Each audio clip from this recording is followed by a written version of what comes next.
Hello everyone, this is a crick environment going on. We have the legendary fast bowler Thirumalai Ananthanpillai Sekar right here in Milpitas Bay Area, California, USA. Welcome to YoIndiaTV with me, Jasleen Khanuja. This is a beautiful occasion. I'm seeing you are coaching the kids all around, and it's a pleasure for everyone to have you here.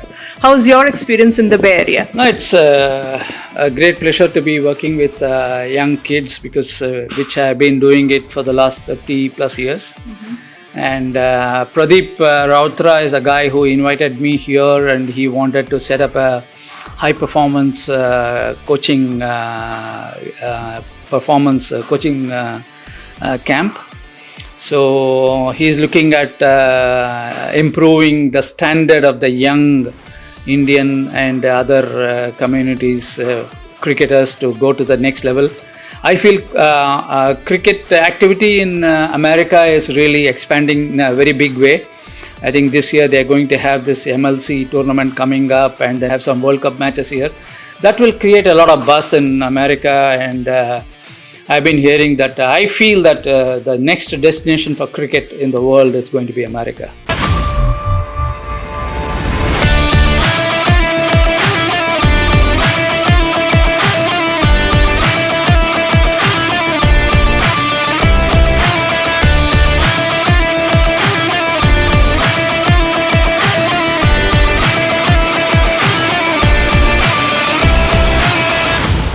And as I was seeing you teaching the kids, you were telling about the wrist movements, the body movements, the way to run correctly so that they can make it to the fast-paced ball. Yeah. So what are the different techniques, those open-chested, onside, and, open I think there open are three types of technique in fast bowling, that is side-on, semi-open and front-on, because each has its own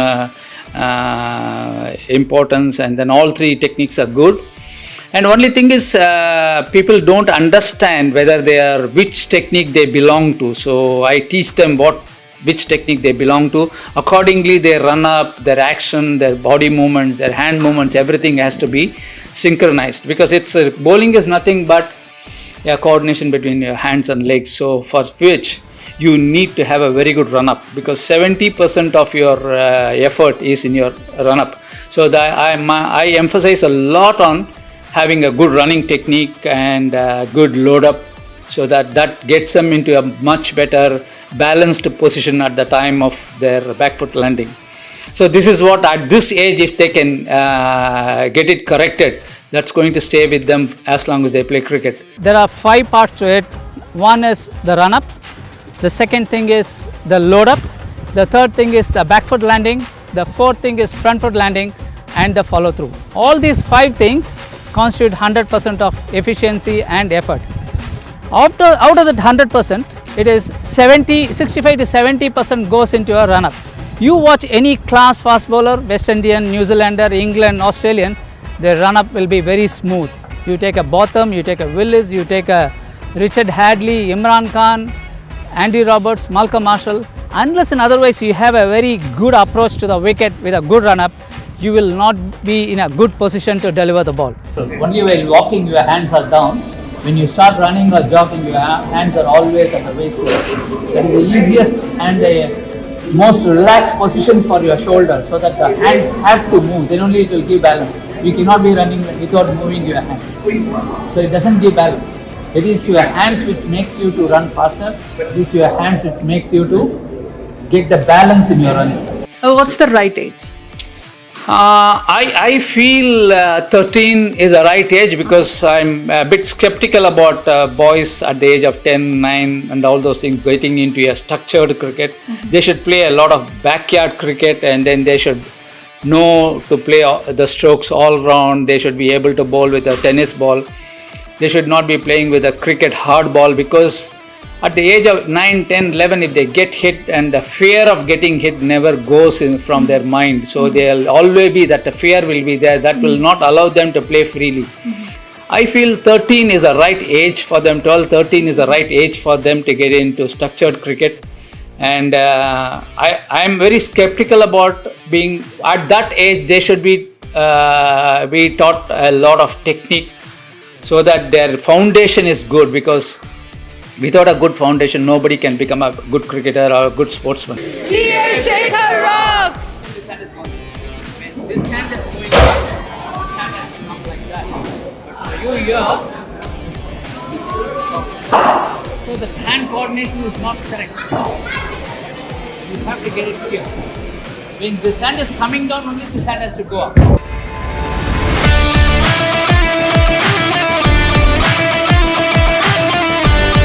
Like, how many years into practice do you think is adequate? I know it will vary on the individual, vary by the individual basis, but still, at least, for 4 years or 5 years, like, what do you think? No, there is no time limit for that, because if you start playing, if you want to achieve something in that field, then you have to keep playing and keep practicing.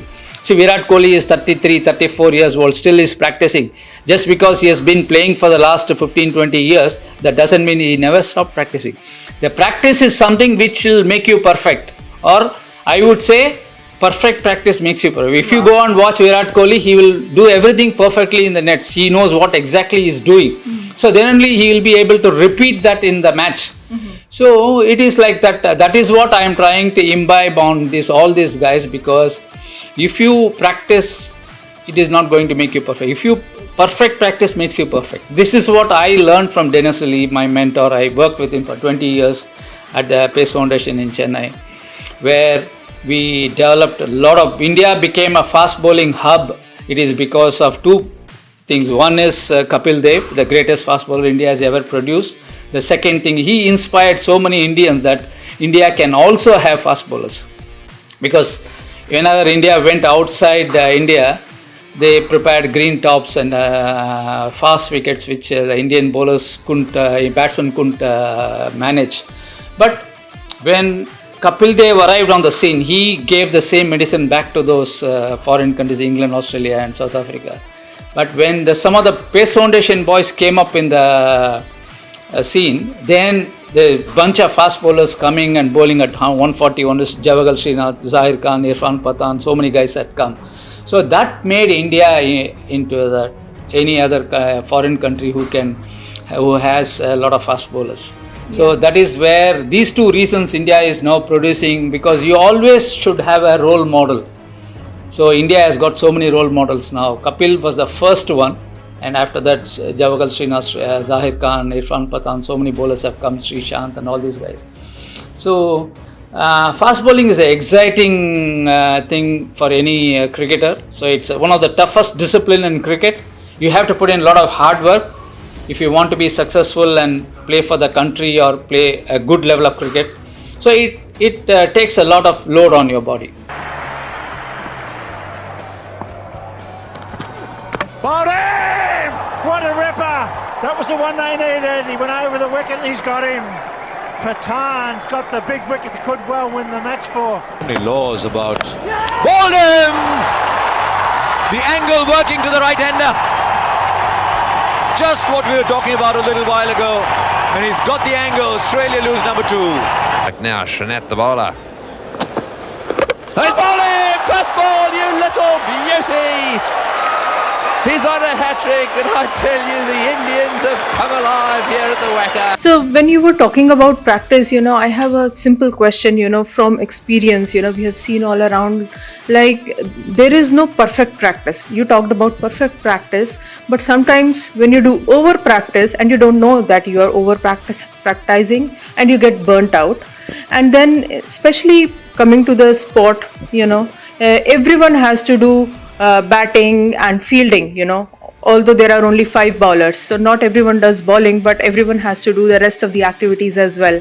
So they need to practice for those as well. So what is the right balance so that there is no white ball, no ball, recently we saw like Arshdeep Singh had a couple of no balls and he was like coming into limelight for this thing as well, and this shouldn't have happened. So there is a discipline that needs to go in deeper, so a better practice, or as you said, the perfect practice, which doesn't lead to burnout. At the same time, it balances between bowling and rest of the activities that they need to do anyway. So how do you strike that balance? No, that depends on the coach, because there is always, because people of the yesteryears, they practice for 6 days a week, and then they played only a few matches during the season. But now it is not like that. The cricket season is almost throughout the year, and you have to keep yourself fit. So you know when to really go all out, or when you should do the other things. See, it is, if for a batsman, it is not only batting, but he should be able to run between the wickets. He is a fielder, he has to run on the field. So he should be doing the other physical training also for a batsman. It is not that just he has to bat every day 2 hours, 3 hours just batting. It will become bore.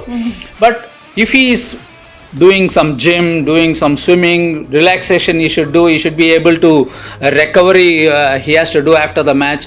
So all those things, they should be given some time for them to recover. So you cannot make them play day in and day out. Right. See, once the mental fatigue comes, then they will not be able to give out the best. Correct. So they should be given time.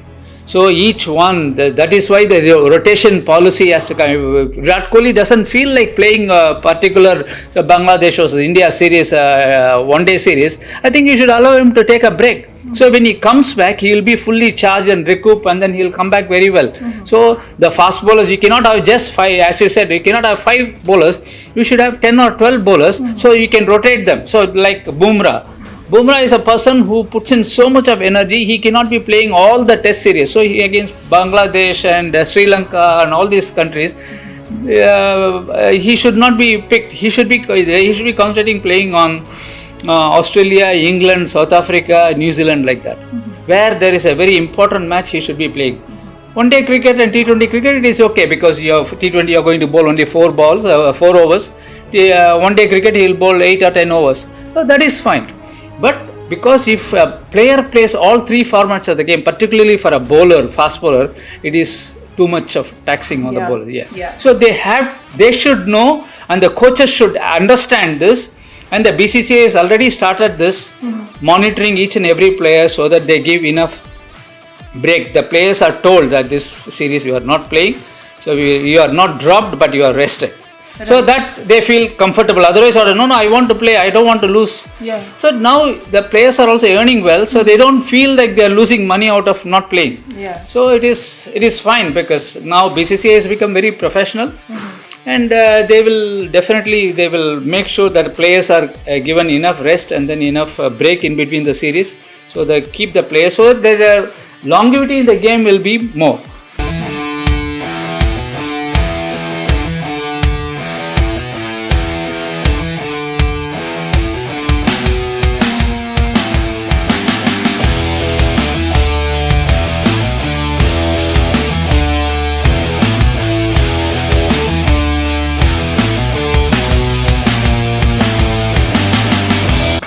So, in your times, the players were not well played. You just mentioned now monetary criteria of that kind, monetary pressure of that kind has gone away. So when you jumped into the game, I'm sure there must have been resistance from your family, because this was not a high earning profession. This was not something that parents were expecting their kids to be. So how did you manage to cross that barrier and, get to these levels of success? See, the thing is, when I started young, because my parents said, cricket you will not study, so that if you don't study, you will not get a good job. So they didn't allow me to play cricket. So what I used to do is, I used to pack my whites and go and give it to my friend, and that friend, I used to say, I'm going to go and do some joint study with him. So what happens is, particularly Saturday, Sunday, we used to play matches those days. So Saturday, Sunday, I used to go joint study, and then go to his house, take the whites, go and play matches and come back. So once they came to know that my name appeared in the paper, then one of my dad's friend, he said, I saw your son bowling, he is bowling very well, so you should encourage him. Then my father started encouraging. So, but now the things have changed now. After Sachin Tendulkar, Kambli and all these fellows, every parent wants their children to be a Sachin Tendulkar. Yeah. So now the parents, you see so many parents come and encourage. So that was a good sign actually. That was a good sign. So the thing is, things have changed, because we didn't have the facility or something. When we played, we didn't have any gym or anything. We didn't do any gym or anything like that. No trainer, no physio, nothing. We didn't know. I consider myself very lucky to have played for India, because I did everything wrong and played in a very crudest way possible. There is no guidance from people what to do, what not to do. But still, I'm happy that I played for India. But now, after I becoming a coach, I'm contributing a lot towards uplifted of the players, which I feel very satisfied. So back in the day when you were playing the test match against Pakistan or one day international against England, the trend was different versus now because there is a shift in every industry. So there has been a shift in cricket and in a lot more ways. You have seen so many generations. You've been in the industry from so many decades actively as a player and then as a coach. So what is the major difference that you know? No, everywhere, because it's a major difference has happened in approach to the game and preparation for the game. Money-wise, there is a huge increase in for the players, and the facilities have improved. And people can travel and play wherever they want to. There are a lot of restrictions, so it has gone a sea of change altogether. Because India is a cricket hub, I would say, for the world, and Indian board is the richest board in the world, and IPL has taken India to a different level altogether. And the players are also making good money, and they get a lot of security, and their lifestyle is improved. I am very happy that players are doing very well. And now the drive is everybody wants to play IPL. Yes. Indian Premier League has just sold its TV cricket rights for a staggering $2.6 billion. You heard it right. Star India has bagged this huge deal with 16,347 crores.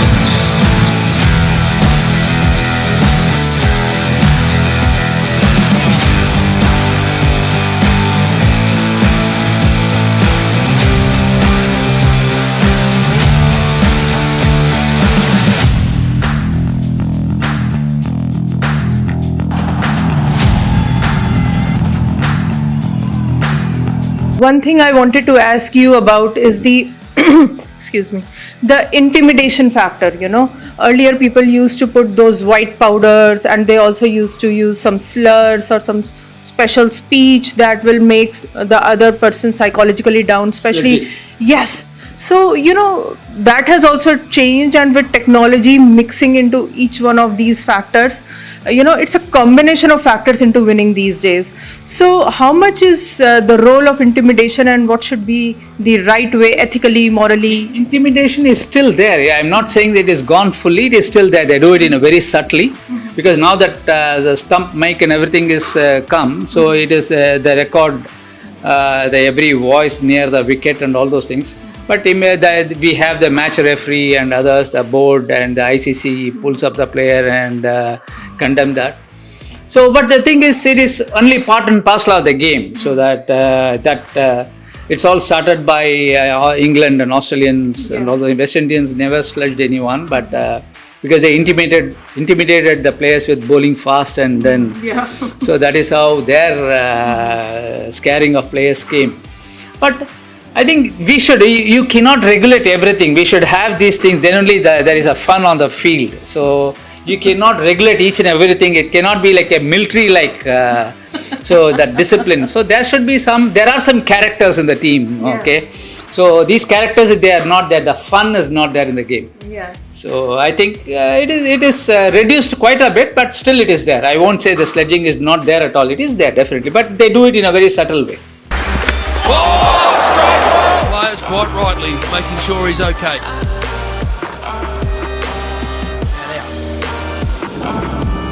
And I'll tell you what, he was showing. Oh, it's got him. Where's that got him? To be fair to Mitchell Johnson, he's taken a step there. Johnson thinks he's a chance of running him out. Now, I'm sure he didn't mean to hit him, and he went straight up to him. Oh, and he flashes at the next one. There the edge, and there's no one there. Sky in the gap. Probably about fourth slip. Only catchable height in the gap, and there's a going on out in the middle too now. You talked about Australia being into, this aspect of the game as well, and we all know Brett Lee was regarded as a fast-paced bowler for a long time, and also Shoaib Akhtar from Pakistan. He was actually regarded as a Rawalpindi Express. So people from other countries were more into it, and especially Australia has been more into cricket on the winning side in terms of consistency versus India. Although India is a hub, and it is also exaggerated that India has so much talent that even we can produce 3 teams, not just one team but 3 talented teams. But still, in terms of consistency and in terms of fast bowling, we don't see India at the top. And what are the reasons, and how are you thinking it can be fixed? I won't say India, maybe in the recent past we have not won any ICC trophy, but the thing is, we are definitely the top 2 teams in the world, actually, top 2 teams. Because in sport, no team can dominate. Okay, Australia had dominated because they had brought in so many coaching systems and methodologies which kept them there. But India is not lagging back, because I remember 25-30 years back, the coaching system in India was not good. The first thing which the revolution happened was the Pace Foundation, because Dennis Lee from Australia came. He set up fast bowling academy there in Chennai, MRF Pace Foundation, which was very good.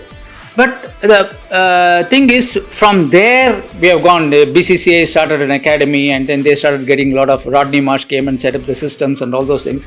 So Australians have really sold their coaching manuals to world over. So the teams world over, they improved their coaching methodologies. So now India is definitely a biggest hub. Everyone wants to come and play in IPL. Some of them even willing to forego their country status and then come and play in IPL.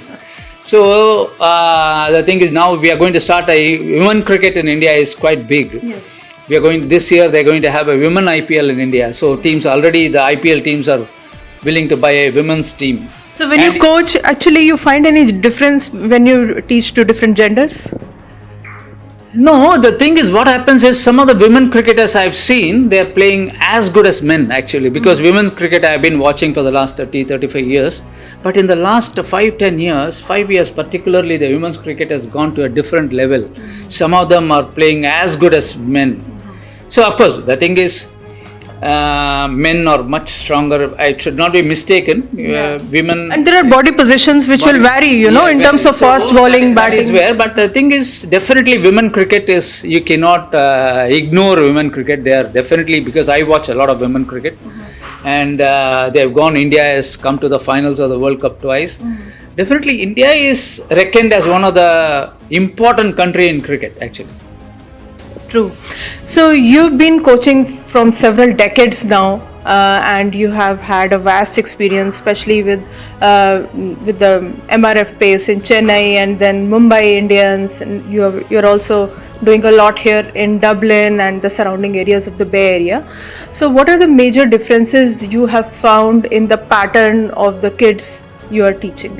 See, here what happens is, because what India was about 40-50 years back, or even before that, I could see that, because there is no structured cricket here, because the cricket culture is just coming in America. Maybe in a year or two it will improve, because watching the MLC tournament happening and the World Cup happening. See, the time difference is something what is happening in India, because America is a huge country. In some places it is 12.5-13 hours difference. They may not see the game on television. Now the digital technology has come, people can see there on their mobile or iPad or something like that. So that is going to take, but as far as the coaching thing is concerned, I think USA has got a long way to go, because they have to get some very qualified coaches here and then really upskill their youngsters, particularly grassroots level. They should concentrate on from the age of 13 to 20. So maybe in a couple of years' time, they will produce a lot of cricketers for USA. And a lot of these expats coming here. So many Indians and Sri Lankans, Pakistanis and others are here, and the West Indian communities also. West Indies is very close here. I think the coaching schemes have to really update it, and the American Cricket Board should put in a lot of effort and money, time, energy to uplift their coaching methodology. More cricket facilities should come, infrastructure should improve, because you pay a lot on this AstroTurf. But if you have to go and play elsewhere in India or any other country, it is all turf. So there is a big difference. So sports infrastructure has to improve, coaching methodologies have to improve, more coaches, qualified coaches have to come here and then do the coaching for the grassroots level cricketer, and then that will improve. And the big companies should come forward to sponsor, because the culture of sponsoring is totally different, because here you have the basketballs and baseballs and they give a huge sponsorship. But cricket doesn't get much, so the company should come in and then sponsor. And the universities, because what happens is every parent, after their 16, 17, they want their children to go into study and then get into the profession. So America is one place, if you play 6 months of local cricket here, and he can go to the university for 6 months, and then 6 months he can play cricket, again he can go to the university. That flexibility, India, that flexibility is there. Either they choose cricket or studies. Right. But in America, it is not like that. You can study and then still you can play cricket also. So the university should give scholarship for these cricketers, so that you come to my university and then they should have a lot of schools cricket. So the school should give admission to the sportsmen. So the sports encouragement should be there. Maybe it is there in basketball and baseball and football and all these guys. But cricket should also get that kind of encouragement, so that the cricket will improve. That is how India improved. Right. So in US also now they are encouraging cricket. I have seen new cricket field in Dublin, and I went to cover their ribbon cutting very recently on YoIndiaTV. So what's your final message to all the viewers of YoIndiaTV? No, definitely, because America is going to be the next cricket destination for the world, and a lot of kids are interested in. But only thing is, it is in the hands of the American cricket authorities and the government that they should encourage people to play cricket, and then they should given facilities to play cricket. If infrastructure should improve, they should bring in a lot of coaches to come and coach here. That is the only way they can improve cricket, and America will become a cricket playing nation in future. Wonderful, and thank you for your time in speaking with us and for treating these wonderful kids to your expertise in the field. Thank you so much. Thank you.